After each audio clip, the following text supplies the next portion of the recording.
मराठीमध्ये आपल्या सर्वांचं स्वागत आहे. तर नजर टाकूया आजच्या ठळक बातम्या. युद्धामुळे होर्मुझ सामुद्रधुनी बंद केली गेली होती, ज्यामुळे भारताला एलपीजीचा पुरवठा होऊ शकला नाही. पण आता युद्ध थांबल्यावर केंद्र सरकारने एलपीजी पुरवठ्याबाबत महत्त्वपूर्ण निर्णय घेतलाय. सरकारने नवीन पुरवठा फॉर्म्युला जाहीर केला असून ज्यामुळे भारतातील विविध उद्योगांना दिलासा मिळणार आहे. विशेषतः फार्मा, अन्न प्रक्रिया, स्टील, पॉलिमर, कृषी, पेंट, युरेनियम इत्यादी क्षेत्रांना एलपीजीच्या पुरवठ्याचा 70% मिळणार आहे. या निर्णयानुसार इतर राज्यांना अतिरिक्त 10% कोटा दिला जाणार आहे. हा कोटा त्या राज्यांना दिला जाईल जे पाइल्ड नॅचरल गॅस पायाभूत सुविधा वाढवतील. केंद्र सरकारच्या नियमानुसार ज्या उद्योगांना एलपीजीचा वापर आवश्यक आहे त्यांना प्राधान्य दिलं जाईल. उद्योगांना तेल कंपन्यांबरोबर नोंदणी करावी लागेल आणि ज्या ठिकाणी एलपीजी हा उत्पादन प्रक्रियेचा महत्त्वाचा भाग आहे त्या ठिकाणी पीएनजी अर्जाची अट माफ केली जाईल. सरकारने राज्यांना निर्देश दिले आहेत की 2026 पूर्वी या नियमांचं पालन करावं आणि स्वच्छ आणि अधिक पर्यावरणपूरक ऊर्जा पद्धतींचा स्वीकार करावा. केंद्र सरकारच्या निर्णयामुळे उद्योगांना लाभ होईल आणि देशाच्या इंधन पुरवठ्याचा प्रवास सुरक्षित व स्थिर होईल. केंद्रीय सामाजिक न्याय राज्यमंत्री रामदास आठवले यांनी आज मुंबईतील लोकभवन येथे महाराष्ट्र राज्याचे राज्यपाल विष्णुदेव वर्मा यांची शिष्टाचार भेट घेतली. या भेटीदरम्यान दोन्ही नेत्यांमध्ये विविध सामाजिक आणि राज्यातील कल्याणकारी योजनांबद्दल चर्चा झाली. यावेळी राज्यातील समाज कल्याण आणि न्याय विभागाशी संबंधित काही मुद्द्यावरही चर्चा झाल्याची माहिती आहे. रामदास आठवले यांच्या या भेटीमुळे सामाजिक न्याय व समतेच्या क्षेत्रात अधिक सहकार्य वाढवण्याची अपेक्षा व्यक्त केली जात आहे. राजकीय वर्तुळात सध्या महाराष्ट्राच्या बारामती विधानसभा पोटनिवडणुकीला मोठं महत्त्व दिलं जात आहे. दिवंगत उपमुख्यमंत्री अजित पवार यांच्या अकाली निधनानंतर ही जागा रिक्त झाली असून आता या जागेसाठी पोटनिवडणूक होणार आहे.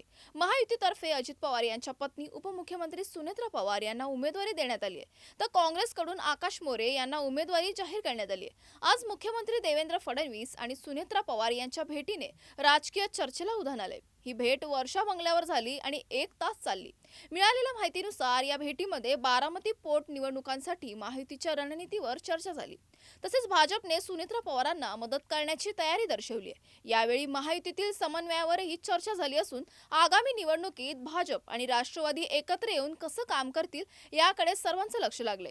बारामतीतील पोटनिवडणुकांसाठी 23 एप्रिलला मतदान होणार आहे आणि सर्व राजकीय पक्ष या निवडणुकांसाठी रणनीती आखत आहेत.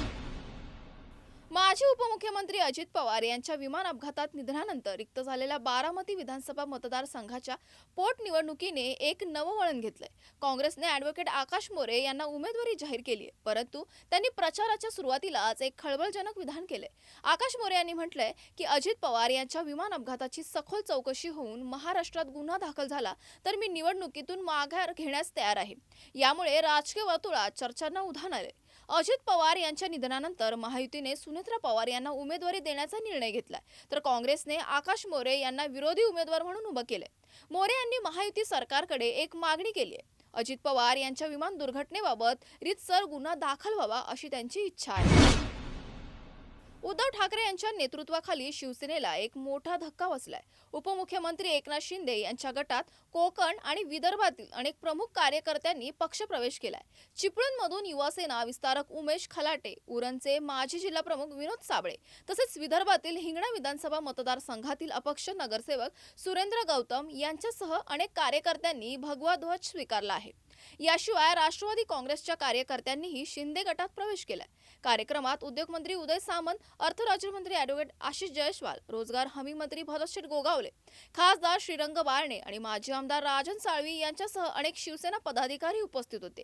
या पक्षप्रवेशामुळे शिंदे गटाची ताकद अधिक वाढली असून आगामी निवडणुकांमध्ये त्यांना फायदा होण्याची शक्यता आहे.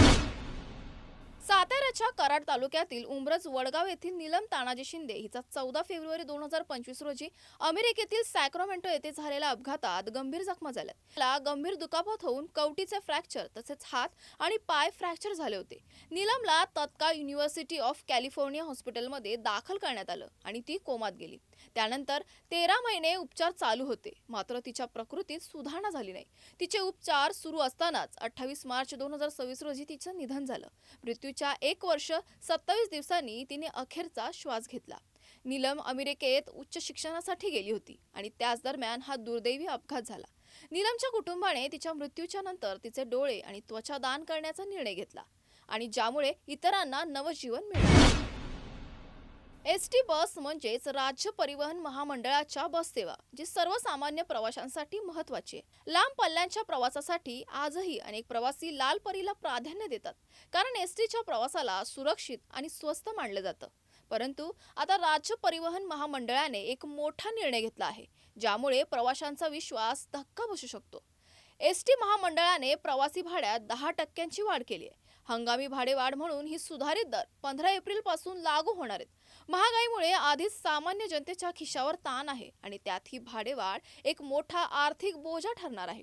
यावर प्रवाशांनी तीव्र नाराजी व्यक्त केली आहे. महिलांसाठी अर्ध तिकीट असताना भाडे वाढवायचं का, हे अन्यायकारक आहे. श्रीमंत लोक एसटीने प्रवास करत नाही, त्यामुळे ही भाडेवाढ फक्त गरिबांच्या खिशाला कात्री करणारी आहे.